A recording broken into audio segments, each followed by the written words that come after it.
My name is Jason, JROCK Houston. You guys are listening to an interview being done tonight for Under Influence. My great pleasure to be speaking with guitar player, keyboard player Eddie Larkin from the Whitesnake tribute band Burn, which is based out of Los Angeles, California. How you doing tonight, Eddie?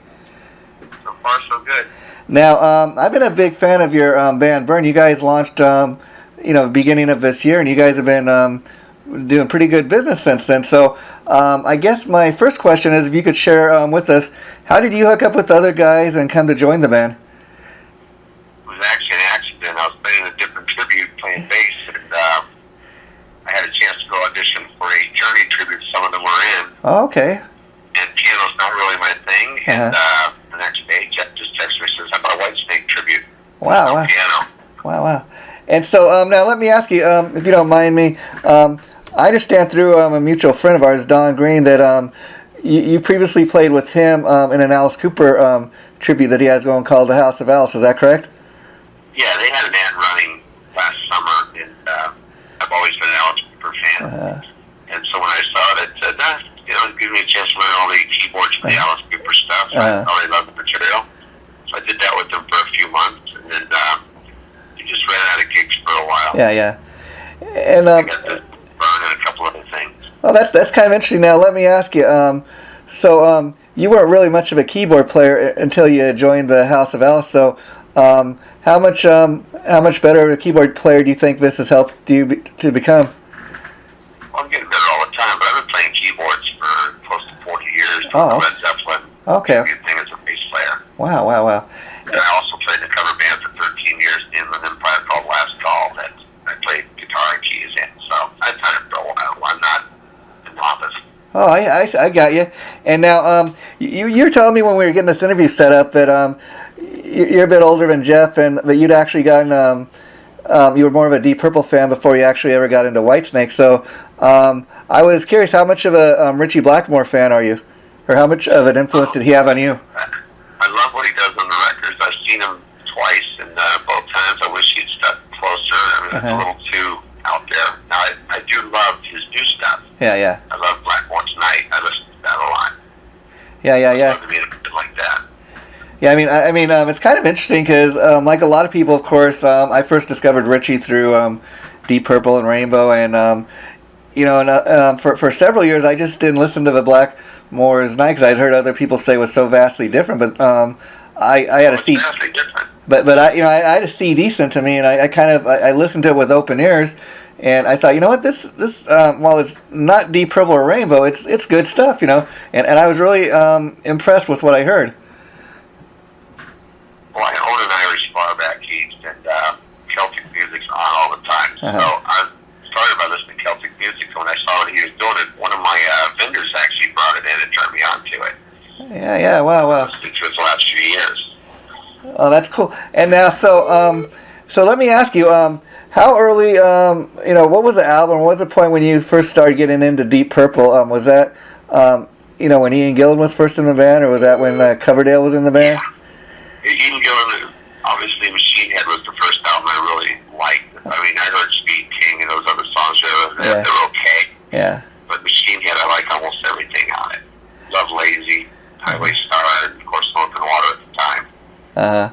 And so now let me ask you, with that being the case, or your story, were you much of a Whitesnake fan before you started playing in the Burn band, or what was it? Yeah. Okay. Because I accidentally bought. I was going to Santa Barbara about 1986 with a lead singer of mine. We were going up to see a band that I had played with previously that was putting an album out with a lot of my songs on it. So I was going to go see them play my songs live. Wow. So as we're driving up, I knew it was a 2-hour drive, so I picked up 2 albums. I picked up the Whitesnake album. So I noticed it was number 2 on the charts, but it had no airplay at the time. Yeah. And I think I heard Here I Go Again 2 or 3 times. So I just picked it up blind. I picked up that and the new album by, I think it was the first solo album by Lou Graham. And that's what I drove up there listening to. I just thought it was great. First listened to him, Camaro, full, nice sunny day, full volume. Wow. And now let me ask you, give you a little bit Whitesnake trivia here. I don't know if you're aware, but before the version of Here I Go Again on the 87 album, they had an earlier version. There's a little different. Did you ever hear about earlier version? Oh, I've heard them I read the book that somebody put out recently. Yeah. And yeah, I'm familiar with all that stuff. I went back and checked it out. I mean, that's the stuff where John Lord and a few other people were playing on this stuff. Yeah. Different, more bluesy. Yeah. I prefer the '87 version of all that stuff. Even they redid a few songs over those couple albums. They redid what was the other one? I think "Fool for Your Lovin'." Yeah, and then "Crying in the Rain" too. That was another one off the '87 album that they'd done earlier. That's a song that I love playing it, and Jeff loves it. It has that great solo, but I'm more hit oriented. I like the hit songs. My song is "Still in the Night" because I'm a big Zeppelin fan. And I would say that's very heavily Zeppelin influenced. And let me ask you, as far as you and Jeff playing together, he's obviously the flashy lead player, and I know he's really a big fan of John Sykes. But how do you guys work out the guitar parts? Does he just primarily play like most of the lead stuff, and you do the rest, or how does that work? Yeah, he offers the double leads. Of course, we do together. I'm capable of playing probably pretty much anything, not to the extent he does some of those solos. Yeah. I'm a bass player by trade, so that's what I play the most. But as far as guitar parts, I take the secondary part. Just a lot of times I'm playing keys, and a lot of songs are switching back and forth, playing whichever more important. We only have 5 players. We don't have a separate second guitarist and keyboardist. Yeah. And so how to choose what's more important and then play that. How difficult is that for you? I mean, are pretty much all the keyboards you play live? Do you ever have tracks on any of the things that you're playing guitar on? I'm using tracks on the beginning of one song only because there's like 5 keyboard parts and it just fills it out. I only use it for maybe 25 seconds. No, everything else is played live. And the keyboard is split several ways, so I'll have sometimes 5 sounds in it for one song. Let alone the stack sounds, but I try to stay true to what the sounds they use on the record are supposed to come on the Triton Extreme I use. Yeah, and that's one thing I always loved about Whitesnake, like Deep Purple. Of course, John Lord was in both bands, but there's a misconception a lot of people have about keyboards don't belong in rock. But John Lord is one guy that I think really proved otherwise, and that's why I always love bands like Purple and Whitesnake, because I think anytime you have keyboards in a band, it really gives makes it a much fatter, richer sound.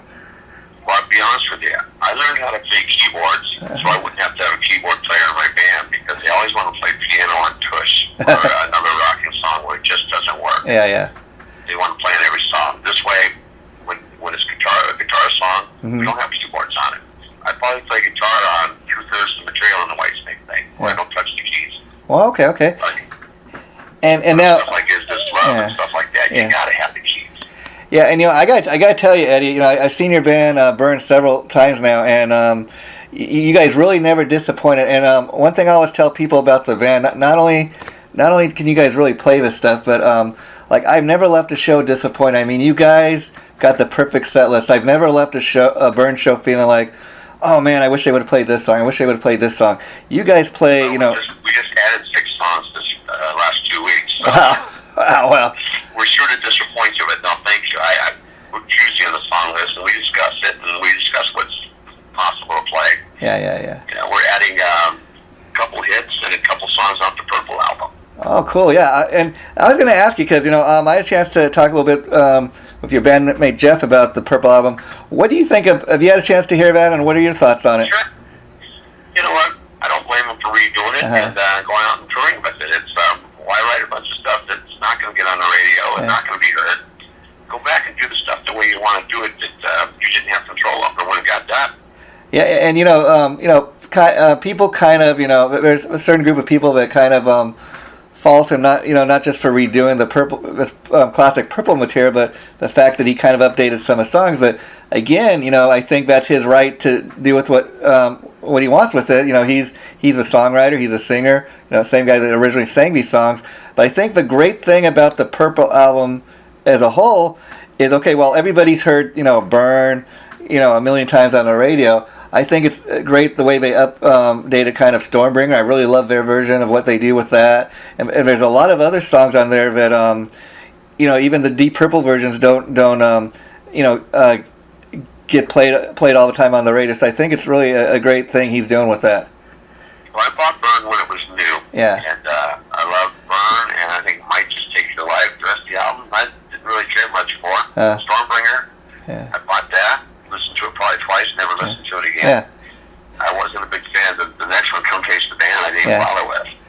Yep. The songwriting went down in Deep Purple after the Ian Gillan thing. I just think it just wasn't the same, or it didn't appeal to me one or the other. Yeah, well, yeah. I mean, honestly, they're two different bands, and I think no matter how good of a guitar player as Tommy Bolin was, the main ingredient there that's missing is Richie. Even I like some of the stuff Deep Purple's doing today, but I really not as huge of a fan as if Richie was still in the band. Well, I tell you, I did see him with the current guy about 10 years ago. What was it? I can't think of his name. Steve Morse. Steve Morse. Yeah. Steve Morse. Yeah, that's Steve Morse. Yeah. Steve Morse. Yeah, I saw Steve Morse, and it was excellent. Yeah. I tell you, they sounded great. And he stuck to the records reasonably close, so it was very enjoyable. Richie, when I saw him, he'd be on that whammy bar sometimes where it was just totally out of key and totally, just not musical. Yeah.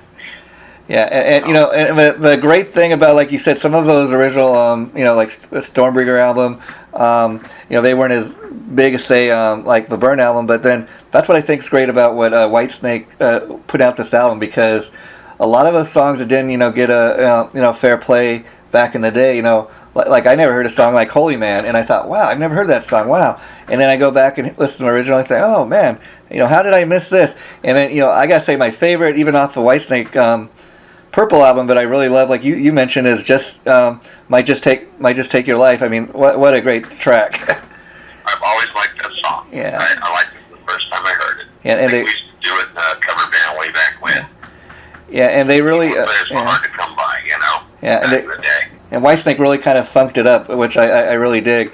And there's a cool little solo at the beginning of a Whitesnake version. I was curious, you care to share with us any of the new songs you guys have thrown into the set?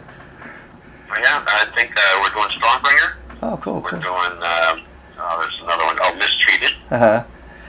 We're adding, the big hit we're adding is, it was their disco hit. What was it? Something about love. Oh, okay. It's on the middle block. Okay. I can tell you what chords they That's all right. That's all right. Well, anybody really wants to know, they can go, check it out. But as far as like the stuff you guys have just added, we're also adding Spit It Out, and oh, cool. There was another one that one's funny. There's another rocker we were adding.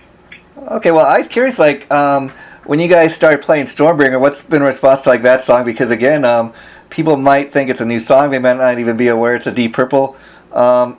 What kind of response have you guys gotten with that one?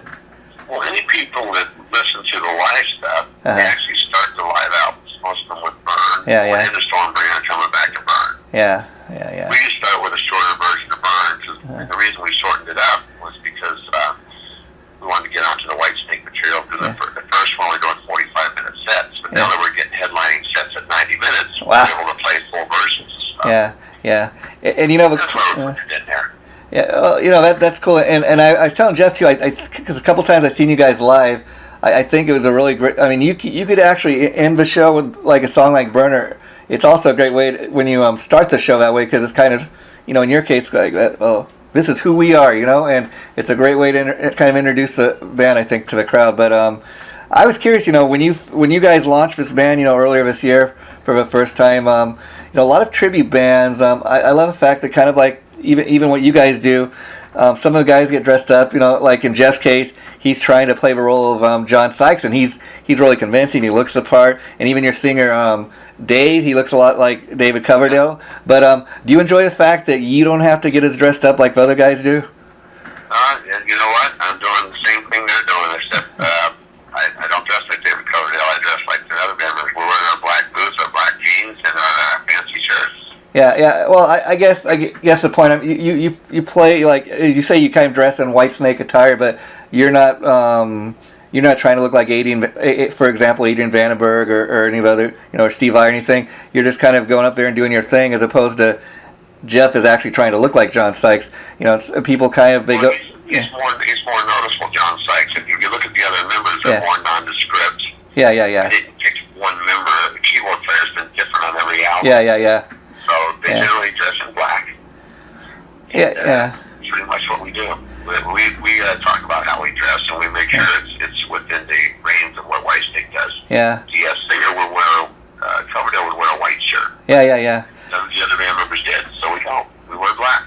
And that's not a slight, because I gotta say again, the band really does not disappoint. I've seen you guys several times, and and I'm gonna try my best to get out to Santa Fe Springs when you guys play there this week. Because again, you really don't disappoint. And I mean, anybody that's a Whitesnake fan, I mean, you guys play the songs great live, I think. And then, if they look at the pictures, like Dave especially and Jeff, they really look like Coverdale and Sykes now. I know Jeff's a big John Sykes fan.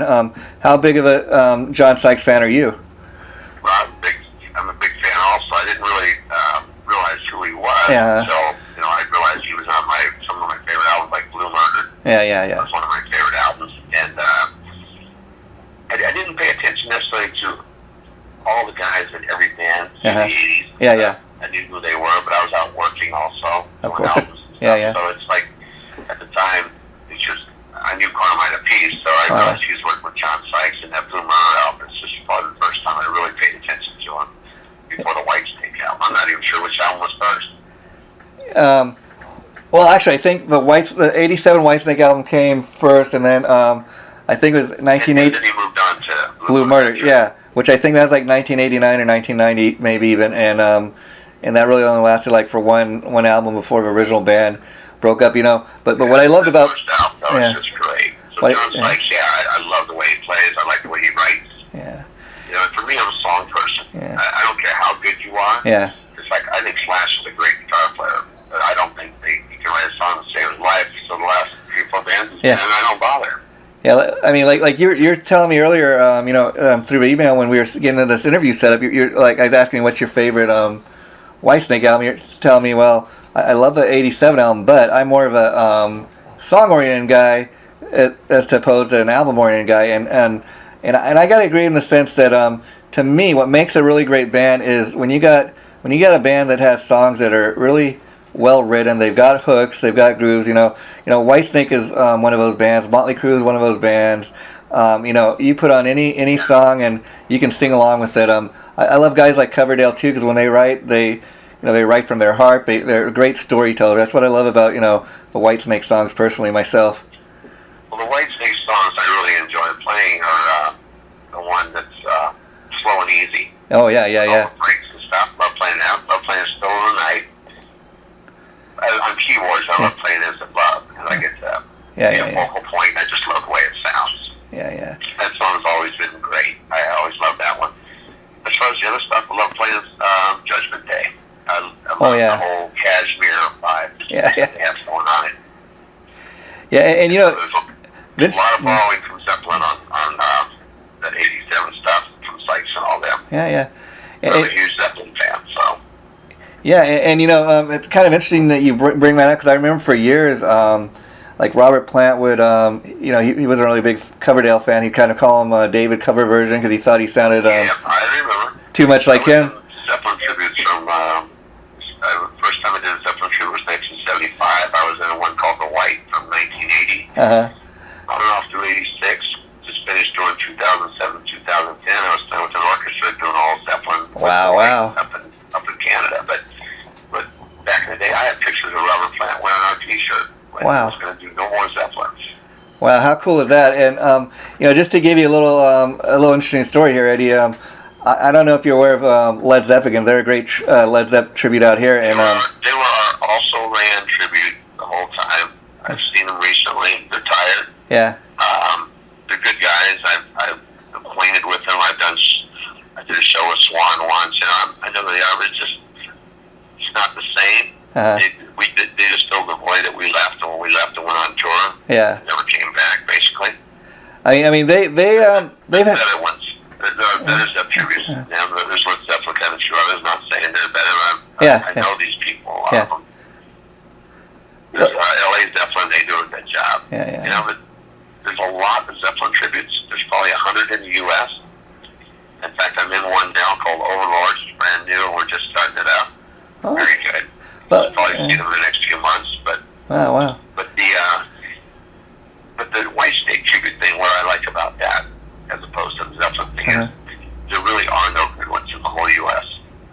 Yeah, it's funny. Every video in the world. Yeah. They're just not. It's I funny. give credit to Jeff for being such a perfectionist and putting together the people he did, because it is beyond the other ones. It's funny you say that, because I got to be real honest with you. When first, I remember like back in January, maybe even last December, when I started seeing ads for Burn, before you guys even played your first show on Facebook. What really immediately grabbed my attention, I thought, how cool is that? A Whitesnake tribute. Like you said, a lot of times the market is oversaturated. I mean, there's a million Led Zeppelin tributes. There's a million AC/DC tributes. So, right there, like you're saying, the kind of a cream rises to the top, and you got to have something special offered. And I thought, it was really a great idea, a Whitesnake tribute, because I've heard of a couple, quite a a few in Europe. I saw one right before I joined Burn, and when you first approached me, I just said, now David McDonald and I had actually played in an original band 29 years ago. Oh, wow. Wow. But I had not played with them since. Wow. And so we knew each other, and we were reacquainted on Facebook about 10 years ago. So we, were familiar with each other, but Jeff and them I did not know, although, believe me, we know a lot of people that know people. We played with people that each other played with for years, But when he first brought it up, Whitesnake sounds like fun. When I went to learn the material, though, is when it really dawned on me how much I like them. It actually is a lot of fun to play, and it's somewhat difficult. Yeah. And so I understand why there's not very many of them.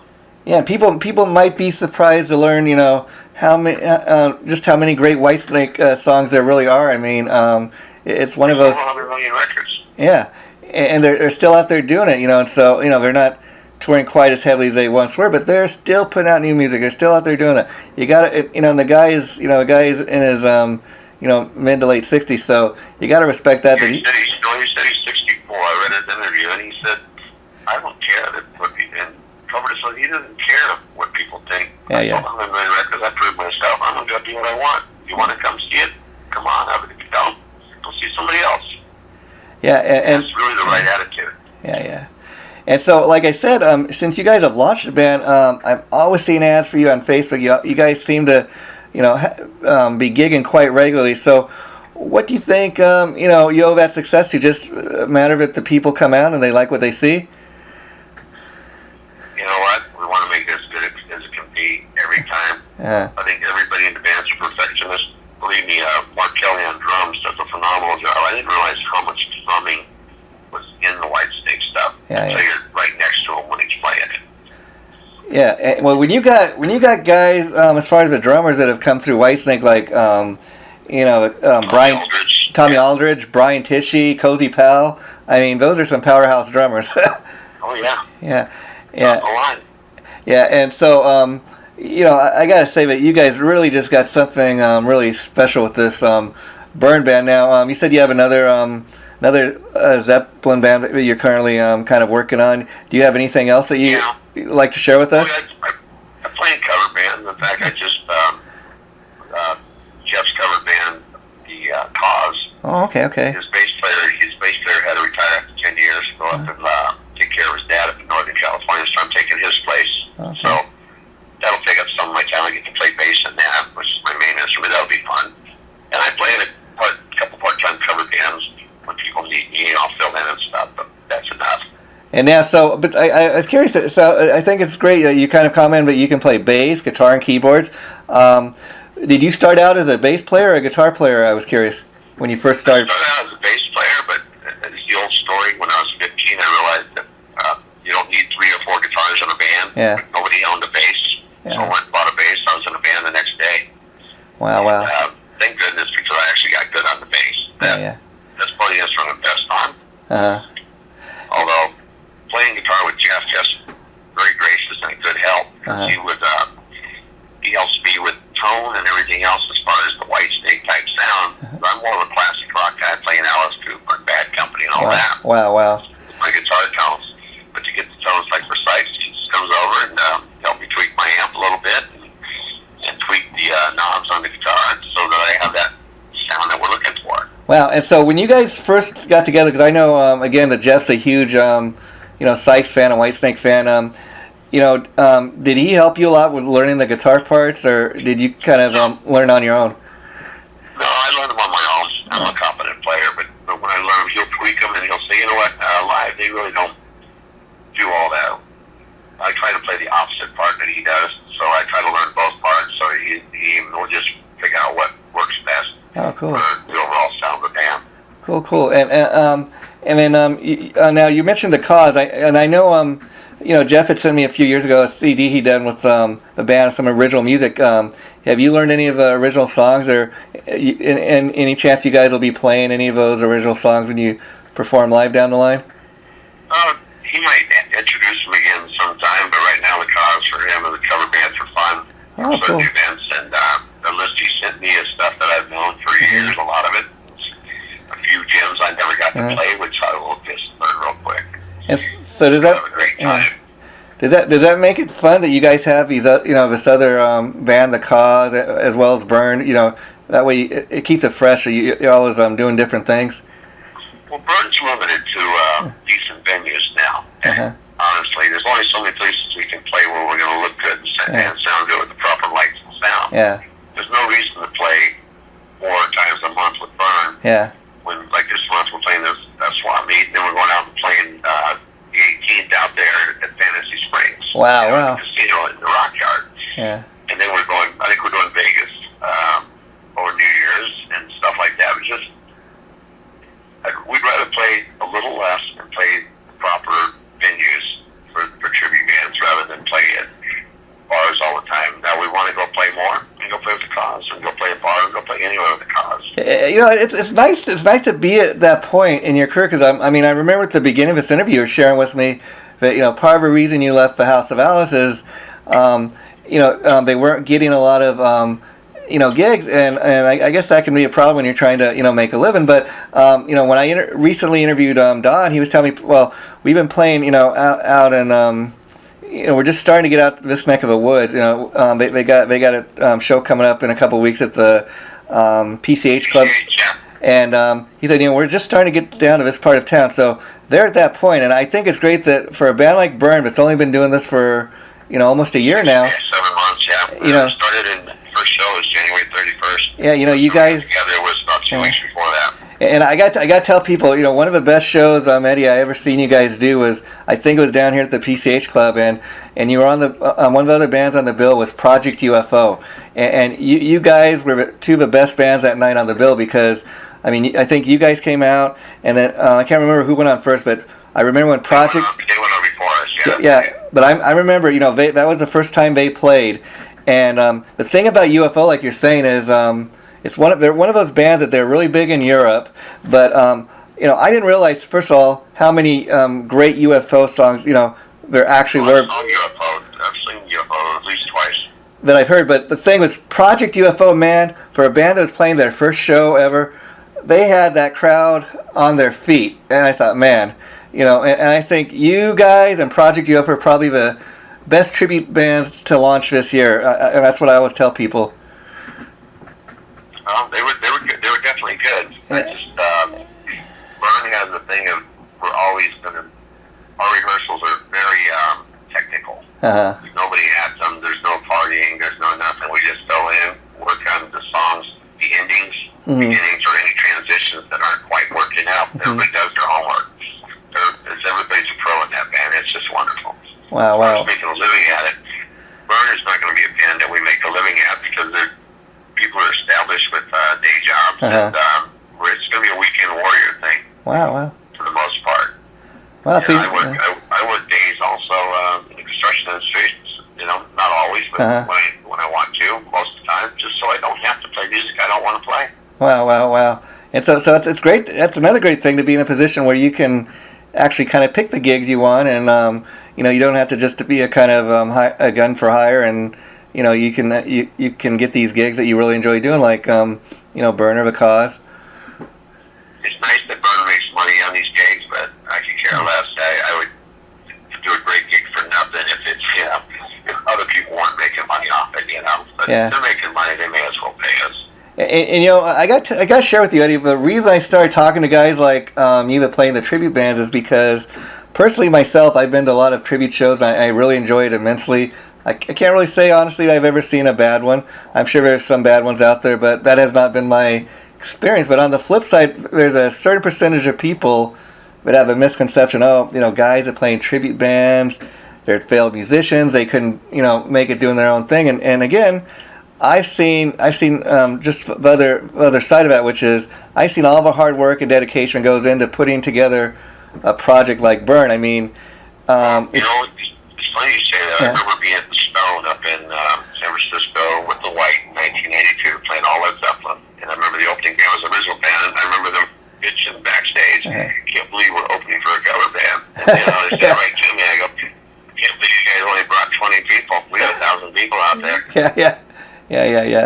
And so it's valid. Good music's valid whether you wrote it or didn't write it. And so that's kind of the last thing I kind of wanted to touch base before I let you go is do you have any original music projects you're currently involved with, or Actually, yeah, I'm doing my solo album of tunes that I haven't done on record since 1990. I got 20 years of writing. I'm picking the best 12 to 14. I'm throwing them on a solo album. I hope to have it done next year. Wow, It's a vanity project for me. And you perform every Nothing. I might put a band together and go play it. Oh, cool. And so that's what I was going to ask. Like when you record the solo album, you have other guys playing with you on the album, or are you going to be recording all the instruments yourself and singing? I'm going to bring people in for solos and stuff. I'll knock out I don't play drums. I've got a drummer to do it. And we'll knock out the drum and bass tracks, and I'll throw most of the rhythm guitar tracks down, the keyboard tracks. And I'm going to bring different solo guitarists in from different parts of my life, and whatever works on there. I'm not the greatest soloist, but I may play a few of them that I like, But I want to get the best. If it's a certain kind of song, if it's a certain kind of attitude, like maybe an 80s thing or a Zeppelin thing, I want to bring in people that are pros that can maybe give my record something different. Oh, okay, well, before I let you go, Eddie, let me just say that I've really enjoyed talking to you, and I've interviewed your bandmate Jeff, a couple times now, and he was really great to talk to. But what I've really enjoyed about talking to you tonight is I always enjoy talking to other members of any given band, because I'm the type of guy who I feel that everybody in any given band, they kind of bring something to the picture. And just talking to you, I can kind of it's great to hear what your story is and what you bring into the band. It's really been great getting another dimension of. I'm the auxiliary player. I often hit that I fill all the holes. Yeah, I just fill out the sound, and I don't mind being as a bass player all these years. I don't mind being in the background. And the band needs everybody. Yeah, I mean, and Jeff's the one to put together, and I'm so glad he invited him. They're all great guys. That's the other thing. There's nobody in this band that's an asshole. Fantastic. And that's I think that's why this band works, because everybody really does bring something to the table. Like you're telling me, your drummer Mark Kelly, he brings he's a great drummer, and Dave McDonald, he's a great singer, and as well as other guys, everybody I can really see they bring some a different dimension to the band. That this band Burn we're talking about would not be the same band if any of you guys left or were not in the band. Everybody kind of brings. Jeff and I agree with one thing. It's not you don't make a great band by getting the greatest players all playing together. Yeah. You got to find people who play great together. Yeah. There's a big difference. Oh yeah. And before I let you go, I just wanted to say too. I also write for Southern Online Magazine. I'll send you a link later so you can check it out. But Sure. When the time comes, if you'd like to, promote your solo album when the time comes, or when you get the Led Zepp tribute going, let me know and we can do this again. Because it's really been great talking to you. And very last thing I want to ask you before I let you go is, being that you kind of got into Deep Purple first, I was curious. Do you have an all-time favorite Deep Purple album? Machine Head by far. Machine Head. Okay. I'll keep that in mind. Maybe down the line we can talk about that. But please take care of yourself, Eddie. I'll be in touch, and